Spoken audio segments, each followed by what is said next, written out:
In this video, I'll show you how to configure your panels in the DeviceJockey.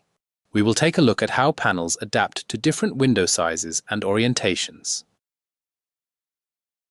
which display options you have, and how you can precisely control the size and layout of a panel.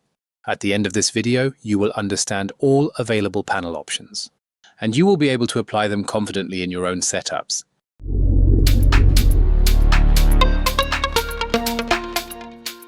Let us start with the options you have to adjust the view of your panel. Use Zoom In to enlarge small panels or make items look bigger. If your panel is too big, use Zoom Out to fit everything. To restore your panel to its original size, use the Reset function. Panels that are not initially scaled will automatically activate the Fit In function. This function ensures that your panel adjusts to fit any window size. If the panel exceeds the window size or you have zoomed in, you may adjust the visible area by dragging the panel. The fill-in option is a useful feature that ensures your items are optimally adjusted to the available window size. And if you wish to remove the bottom title, select the option Hide Title.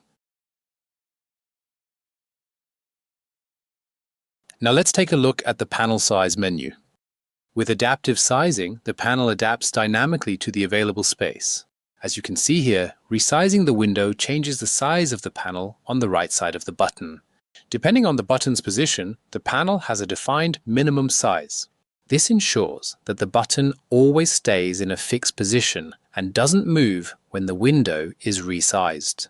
Alternatively, you can define fixed pixel sizes for the panel. This can be done by entering custom values or by selecting predefined presets for iPhone or iPad.